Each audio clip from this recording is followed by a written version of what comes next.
Redistribution Party. Redistribution Party. Redistribution Party. Redistribution Party. Redistribution Party.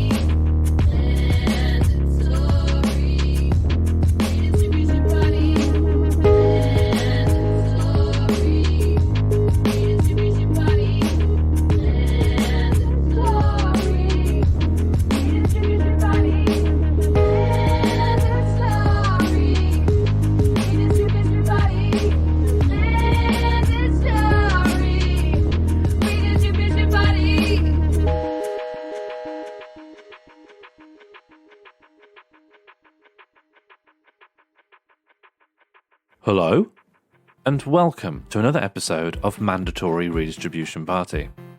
Today's episode spans all the topics that were considered too dangerous for school. Bellybuttons, the Peasants Revolt of 1381, and the philosophical idea that it is morally wrong to have children. And if those topics aren't to your liking, then I don't know what to suggest. Skip this ep, I guess. Better luck next time.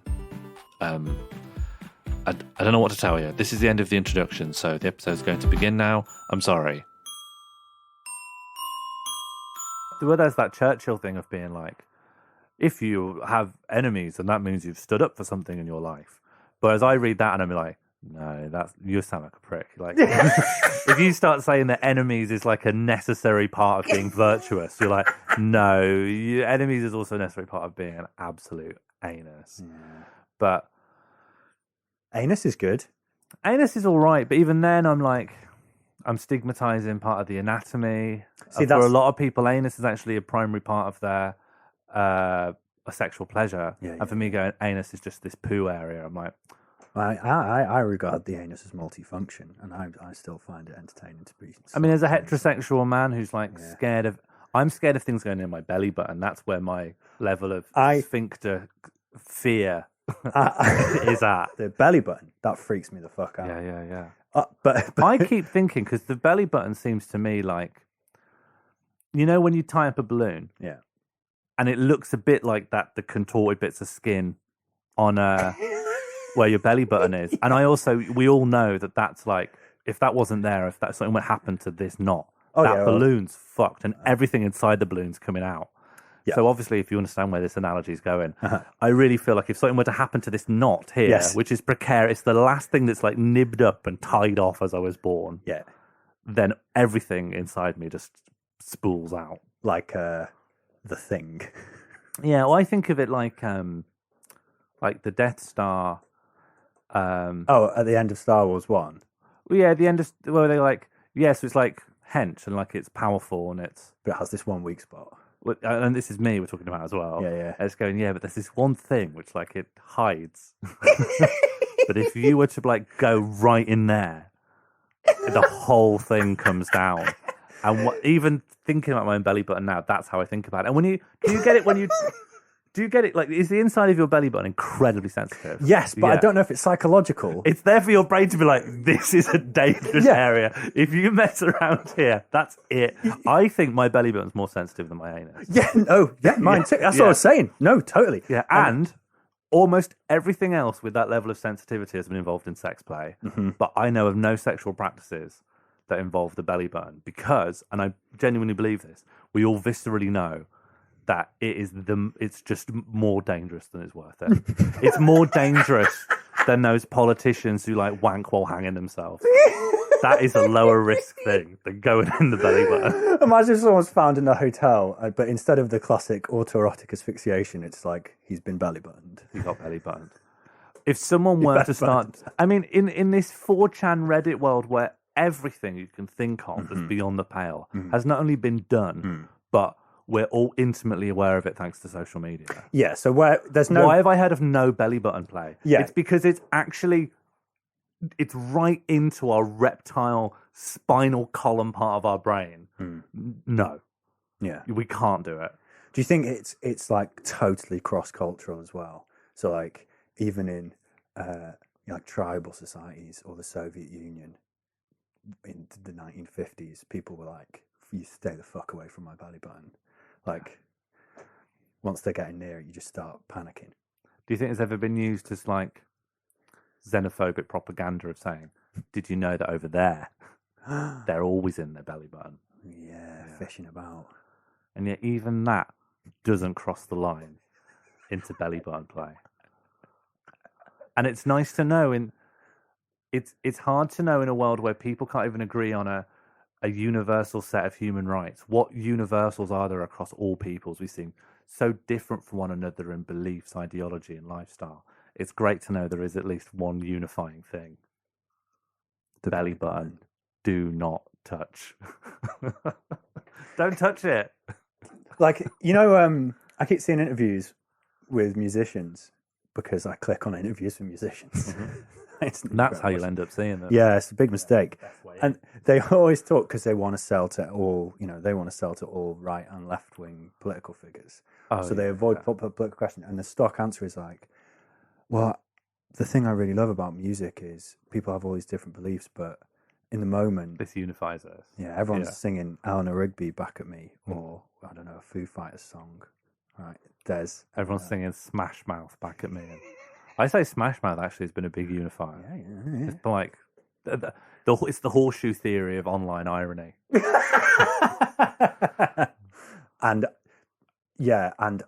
sincerity being mistaken for irony, which is yeah. I mean, the first two lines of that is about having a charismatic figure that tells you the world is fundamentally dangerous. Oh my God. Yeah. The great leader told me that there is an existential threat, but that I myself within me, I'm an all-star. Me and other people like me, we're going to get up. We're going to assume control. Good Lord. Yeah. That's why centrists don't like it.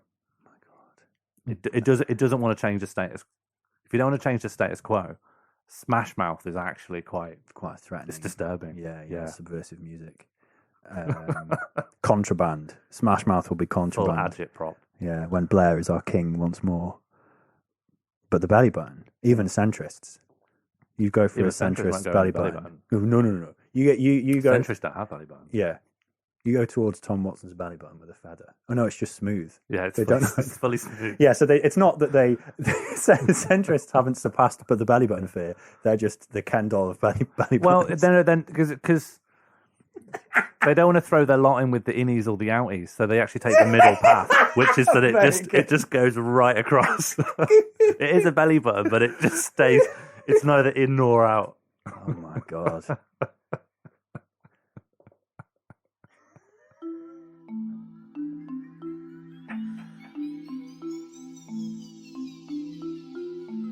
Have you ever considered who you would be in Game of Thrones? I'd be a Stark because I'm from the north and I met Sean Bean once in a chippy. I'd be a Lannister because I've got a great credit score and complicated relationships with my siblings. I bring the sad news that statistically you'd be a peasant. I'd be a peasant. We'd all be peasants. We wouldn't even get screen time other than as an establishing shot of our muddy face gawping up at a horse-mounted landowner, or perhaps as one chunk of a mass grave that exists to make a silk-clad lady sad. Game of Thrones takes so much from real medieval European history that most academics now refer to the medieval period as Game of Thrones times. Game of Thrones' focus on the rich and powerful is a reflection of the history of the real Game of Thrones times. They might be called Lancaster instead of Lannister, but they're the same bad lads. So what about the ordinary people? The normos? What about the people who kept the Lannisters and the Lancasters fed? Let's talk about peasants. Peasants had it rough. If you're a peasant, you're working from dawn to dusk, and it is back-breaking manual labour. You live in a one-room hut full of smoke from the fire and the flatulence of slumbering swine. You wear an itchy tunic, and even if you could afford something better, you couldn't wear it. Not because of fashion, but because it was illegal. Yeah, there were these things called sumptuary laws that made it illegal to wear clothes above your social station, above your class. If you were a peasant, it was literally a crime to use anything other than rope for a belt. Wasn't all misery though. Twice a year you might see a cockerel peck another cockerel to death, which was the Game of Thrones times. You'll probably get married at 12 to a spouse chosen by the local landowner. Yeah, but don't worry, it won't last forever. You'll probably die before 32. Well, surely they'd kick off. Surely all these peasants would kick off if their lives were so bad. Alas, friend, they did not kick off. There were no big popular rebellions before the 1300s in Europe. Then, in the mid-14th century, they did kick off, which is why I want to talk about the Peasants Revolt of 1381, also called Wat Tyler's Rebellion, the first popular rebellion in English history.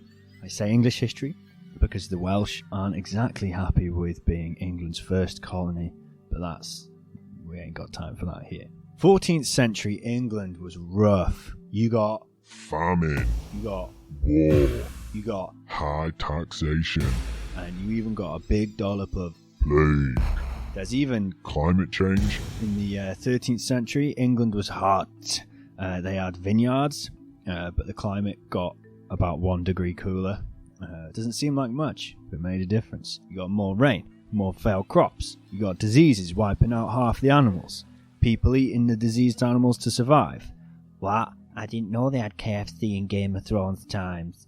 Is a joke I typed out and have now read. You also had a long-term population boom, which altogether pushed rent and prices up. This meant the gaping abyss between rich people and poor people got wider. The poor starved to death, and when they died, the rich took their stuff. They took the land they worked and lived on. What's that you say? Overpopulation driving down wages?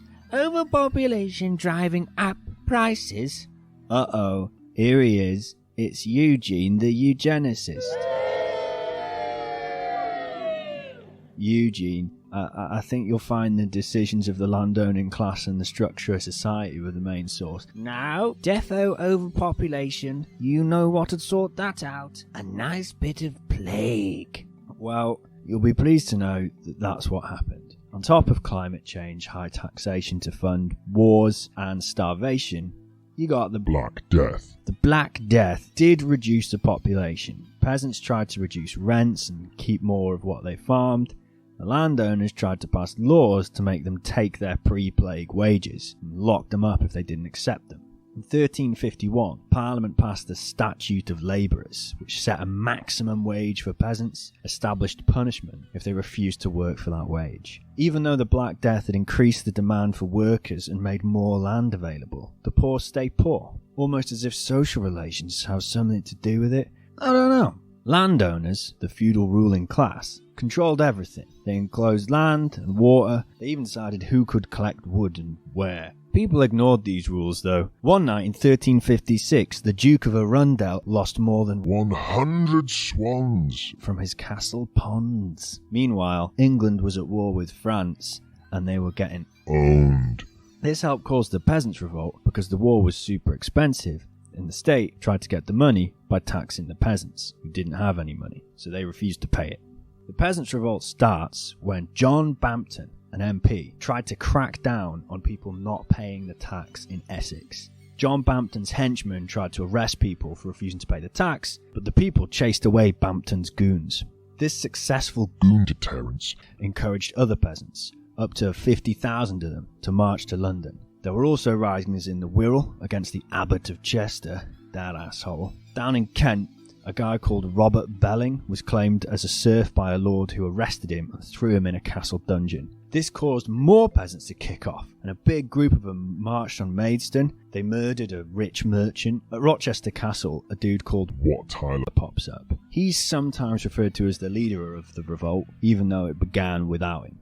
We don't know much about Wat Tyler, but we do know that he was seen as the rebels' leader. The peasants, including Tyler, marched on Canterbury Cathedral during Mass. They demanded the monks elect a new archbishop to replace Archbishop Sudbury, who was also the king's chancellor and the guy behind the poll taxes the peasants were fuming about. Peasants didn't just want Sudbury to resign, they wanted him to be beheaded. The Essex rebels were led by a man called Jack Straw, who sadly shares his name with the new label war criminal. This may also have been Wat Tyler too, and they've kind of just mixed him up. The rebels executed people with close connections to the royal court, like Thomas Orgrave, the treasurer, and John of Gaunt, the king's uncle. I've got an Uncle John. He rides bikes and eats an entire loaf of white bread with every meal. They also found the tax records and burnt them. Numerous other members of the ruling class had their homes ransacked, livestock stolen. They then freed rebel preacher John Ball from prison. John Ball is the beating ideological heart of the Peasants Revolt. One of John Ball's popular phrases, which was common at the time but his emphasis was radical, was, "When Adam delved and Eve span, who was then the gentleman?" What he's saying is that people, as created by God, were not oppressed by class distinctions. Class distinction is a human creation, not a godly one. The feudal order was ungodly. A ruling class was unnatural. These are very dangerous ideas. King Richard, who's 14 years old at the time, eventually realised he'd have to meet with the rebels, and he met them on a barge. Well, he's on the barge there on a riverbank. And the rebels gave him a list of people to execute as traitors. I'm saying the Peasants' Revolt's radical, but they still think the king's going to help them, and they kind of see the king as on their side, and the king has kind of been betrayed, and their language is very much about traitors to the nation. So anyway, Richard mugs off the peasants, stalls, tries to build up force to repress them, but the rebels keep getting closer. They eventually get to Southwark, which is written Southwark, where they absolutely kick off. They went for both property and people, targeting buildings associated with the architects of the poll tax, people like John of Gaunt and Archbishop Sudbury. They broke into the prison and released all those in prison for debt and attacked lawyers. They didn't take the property, they destroyed it. So they're looting, but they poured the wine away and burnt the clothes. Seems a waste, but they're in full rage mode. Rage mode. The rebels also got into the Savoy Palace, considered the most deluxe and pimped out townhouse in London. The place had an orchard, and the Savoy Palace belonged to John of Gaunt. He wasn't there, which is pretty lucky for him, as they'd have defo killed him. But they trash it and then torch everything. Expensive gold and silver objects are smashed with axes and chucked into the sewers. Grind up jewels, which seems like effort. They even took some of his clothes and then put them on a lance for target practice. Some peasants did try to loot and take stuff for themselves, but the other rebels killed them. Guess it was regarded as this weird kind of scabbing. For some bonus slapstick, bonus slapstick, some of the peasants mistook barrels of gunpowder for something else, set them on fire, accidentally killing themselves in a fiery explosion. Relatable.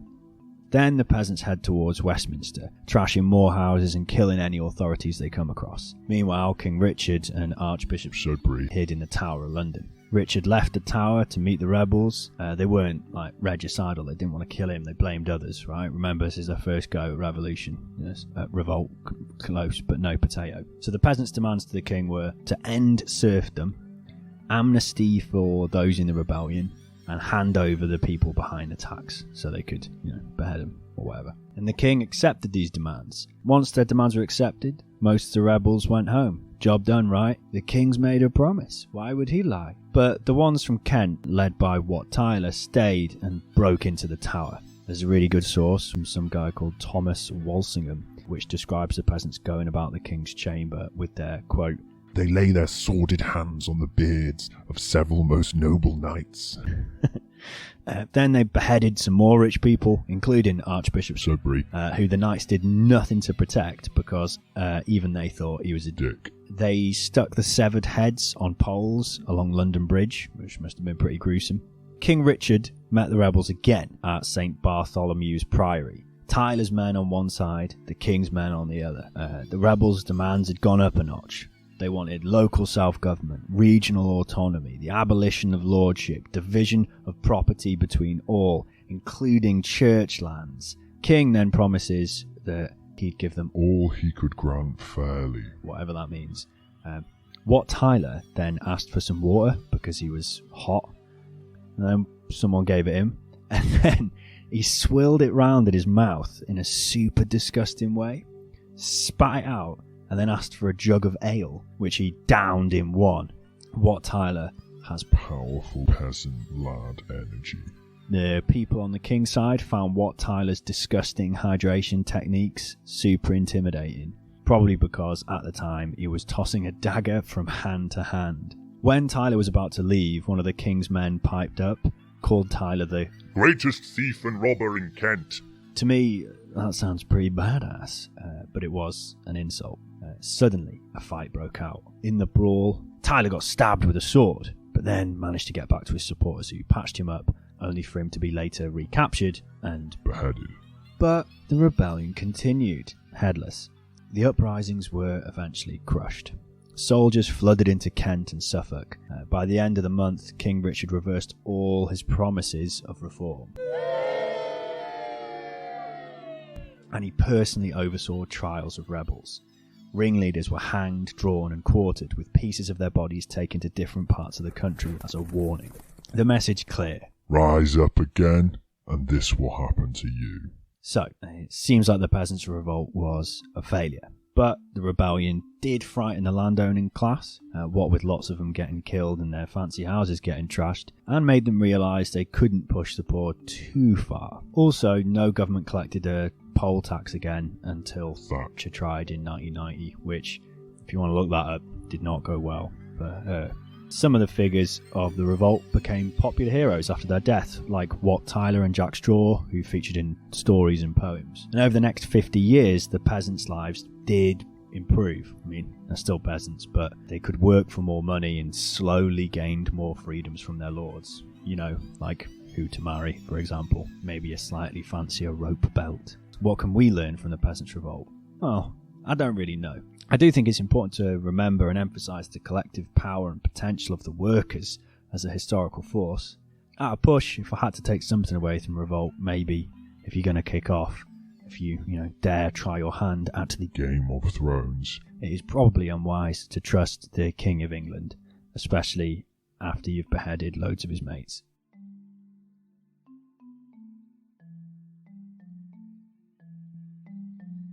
Have you heard of antinatalism? I know natal, Mm-hmm. childbirth. So antinatalism has, I wouldn't say it's entered the news again, but most people now will associate with a guy called David Bentar, who he's a philosopher, and he has tried to make sort of an acceptable and formalised and published face of antinatalism. And I don't think his representation of it is like the clearest or best way in, but he is like the figurehead of it. What's his story? Wait, first, what's antinatalism? Yes, sure. So antinatalism is the belief that it is in some way bad or wrong to give birth. Right. And a follow-up question. Are these overpopulation people?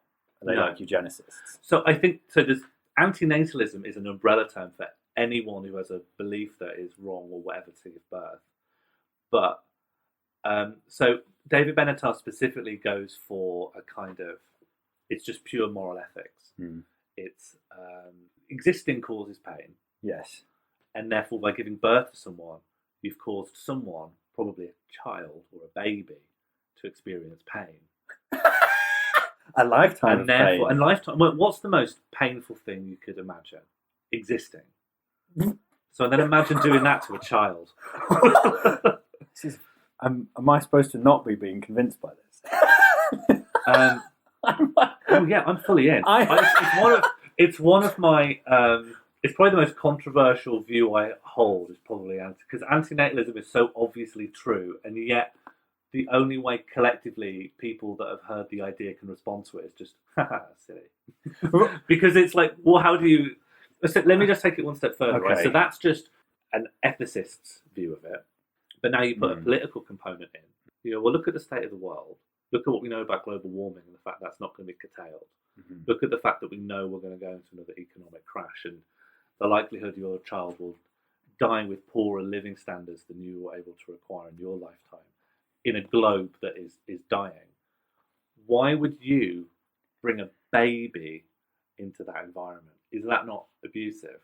Yeah. Oh, I'm in. Yeah, absolutely. Because, climate aside, capitalism, you're going to bring someone into a life of like debt, alienation, depression, anxiety, feeling self-loathing at contributing to all those things because they're part of that system, like feelings of like no self-worth because you're not keeping up with the achievements that society's told you to get. There is absolutely no chance that even if I did the best job I did, if I raised a child now, it would have mental illness. Yeah, 100%. So, but also I would have to do that knowing that child is going to be mentally ill. Due to the context that I put it in. That you brought it into. I can't give it a safe, loving environment because it has to exist in this country. Yeah, I've seen. I don't know if I've seen like one aspect of this antinatalism debate because I do remember there being a wave of articles when it was like, they're like millennials have ruined this. Mm-hmm. Millennials are now not having kids, but it was written from a boomer angle of no one's buying our houses when we want to downsize. Yeah. Like, where are my grandkids? My child is 34, but I have no grandkids, and it's just because like everyone, we all know. Loads of people have the view you've just articulated, and also it's just really materially difficult to have kids, right? Because if you want to have a kid, you'd be like, I want to have a kid in a stable, like a home that I own and maybe some sort of stable job, and then you're reluctant to bring a child into a situation because even bringing a kid into that situation is challenging, right? Well, I think there is a decline in childbirth rates in certain demographics, but I don't think it's explicitly for conscious antinatalist reasons. I think. Oh no, I don't think that. I think there's a female liberation element to my role as having to pump out kids needs to be questioned. There's a lot of people, therefore, want to be vocally, I'm not going to have children. I'm a woman. I'm going to write about that. Well, on the flip side, you could say, if you were taking this antenatal argument and saying like it's morally bad to have kids, you're just as much interfering in women's bodily autonomy because you're saying you shouldn't have kids. That's morally wrong. Yeah. So that's the same. It's actually the same thing, right? Because you're making a moral judgment about. Yeah, if you're going to make a moral judgment about having children, then it obviously skews towards me moralising patriarchally towards women. But only to protect children. Some of the children are women. Yeah. Listen, I know women are tangentially involved in childbirth, but I'm only really thinking about little kids. But also, I think that as well that people know that materially they can't do it, but that they're thinking in terms of I'd like to have a child, but I can't afford it. Okay. Because I think we're still programmed that a child is like we get a house and we get a car and we get a child. Like these are the steps. You complete the steps. Yeah. I would be worried from a purely like stupid standpoint of like raising like a little dickhead, like a dick. Like you've got no control over whether your child is a total douchebag. Like they like hate you. They're a like libertarian logic bro, and they're angry because you haven't got them an Xbox 6. Well, and they scream at you for pizza. I knew someone at uni who turned into a massive. There was a libertarian society that got formed and founded while I was at university, and someone who ended up being quite senior in it was someone like I knew and was friends with who just slowly fell into this hole. Yeah. And they would say like, I remember once he got drunk and said, "Look, if you've got the money to do it, you should be able to bribe judges." Like, whoa! Wow. Galaxy brain! Wow! And I once heard that someone said in one of their meetings, which like someone stormed out of and then told me, this is horrific. But someone said, the half-life of radioactive materials and what that does, what your life expectancy is when you're exposed to it, is like capped at like 35 before 40. And there are areas of extreme poverty overseas where people don't hit that age naturally. So why couldn't we put radioactive waste in those areas? Oh my God. Yeah. But then, so this guy, who now I think works as a parliamentary researcher for the Conservative Party. Of course he does. Of course he does. That's his natural habitat. Yeah. his parents were like dyed-in-the-wool old school socialists, and he brought up like their absolute shock and dismay that he's become this. Because having a child's just rolling a dice completely. Yeah, you've got virtually fuck all control over it. You have a percentage of the pie of influence, but then the other influence is you just look out at the world and you go, if you were to give me a random part of British culture and then you put that into a child's head, that's almost always going to be child abuse. Yeah. And I don't even mean like the bad ends. I mean like if when I grew up, I was able to turn the TV and see Little Britain, and I think that does you some damage, right? people should have run in and putting their hands over my eyes. Yeah. Yeah. It's like in Poltergeist where they see like the child communing with the static in the telly. It's like don't do it. Even just BBC News. Yeah. Or just the background radiation of British culture. I mean, just school. Just everything about.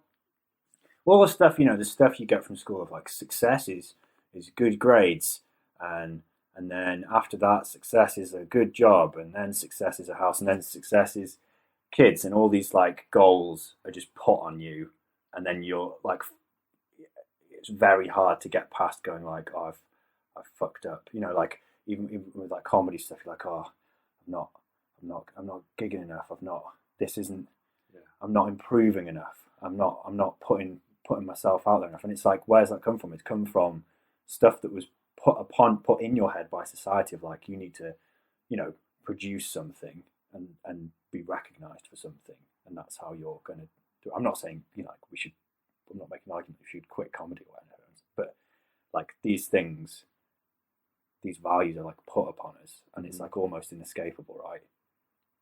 And those things make you depressed, and they crush you.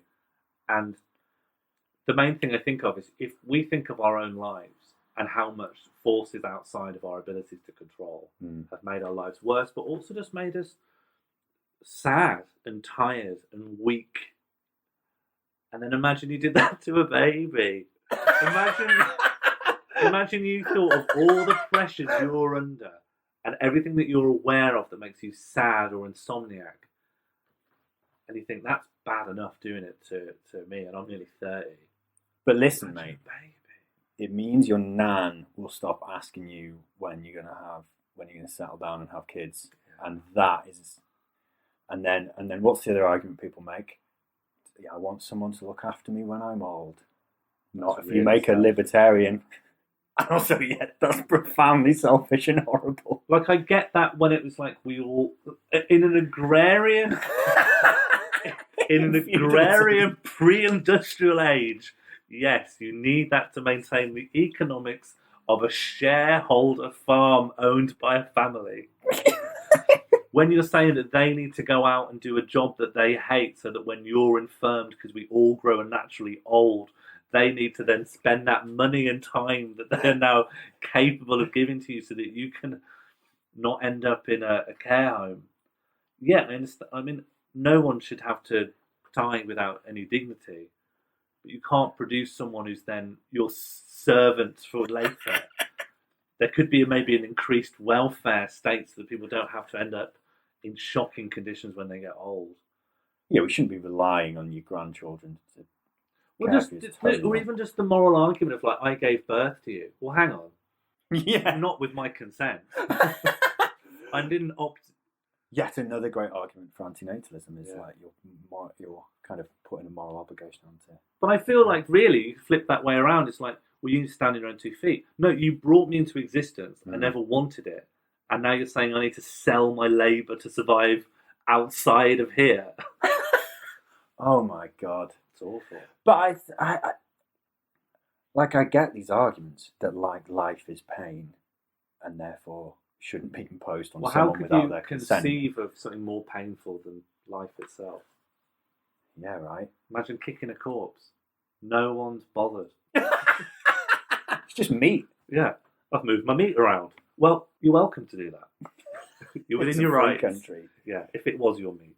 That's so much. But I was really worried it was going to go like, this guy was going to be an overpopulation bro, like a eugenics. I can see you probably could. They must be in this if I don't know if it's a movement, but they must be knocking around the overpopulation. The David Attenboroughs with his like giant house, jets all over the world, loads of kids.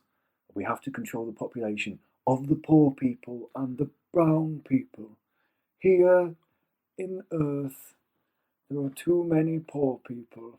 Is overpopulation a completely made-up issue, and it's always right? A facade for eugenicist or classist population control? Pretty much.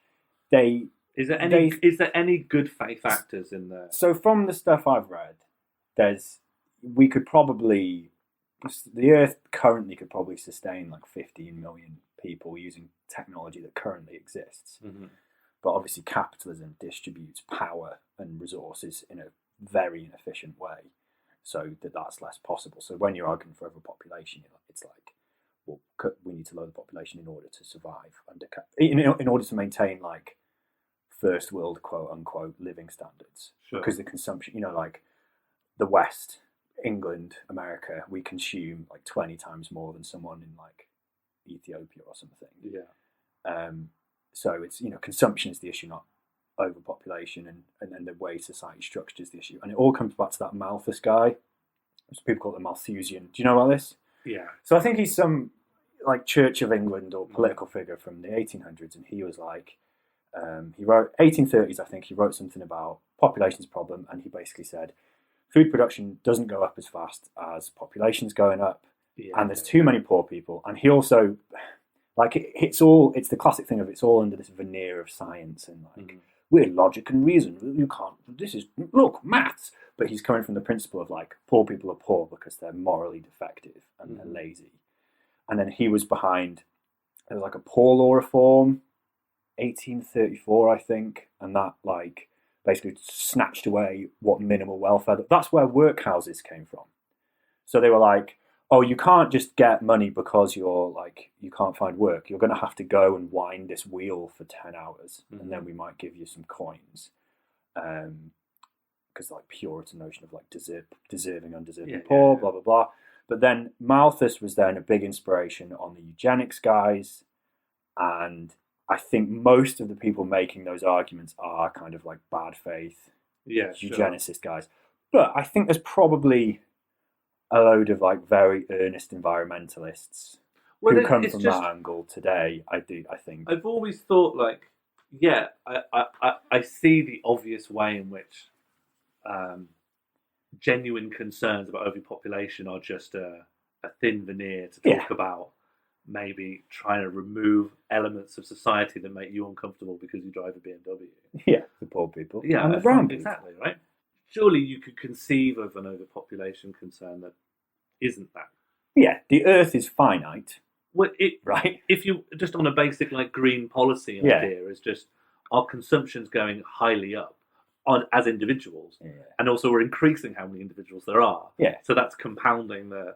Oh, I can see. I personally. Of course, there's no real like, aside from going like down a China one-child policy. There's no. Got rid of that now.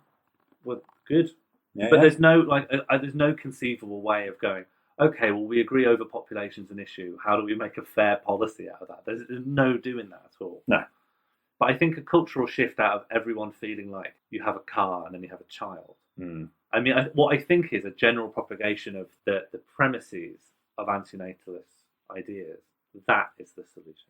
What you just need is slightly antinatalist bands. So if you sitcoms, my family, but it's just just one guy with no one to look after him when he's old. In fact, just Friends. Friends was great for that.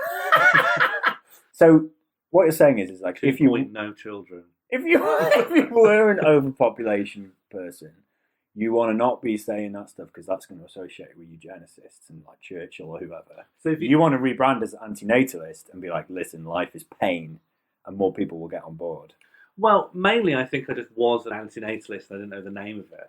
Like I had all those intuitions anyway. I think I am. Yeah, but then I think if you want to, if you want to solve the problem of what a good faith overpopulation concern would be, you can just fit that in the antinatalism camp and remove anything that sounds like the rhetoric of Attenborough et al. And so I think it needs to be more of a cultural thing. It can't be a policy thing, because there's no conceivable ethical policy for getting people to not have kids, which won't skew down eugenics-style lines.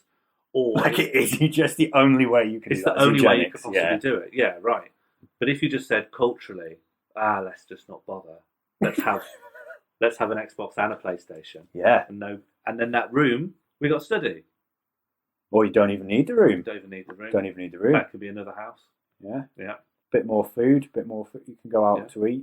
If you've already bought a cot, you can go in the cot now. You can get in it. It's Yeah. yours. You can have all that milk powder. That's yours.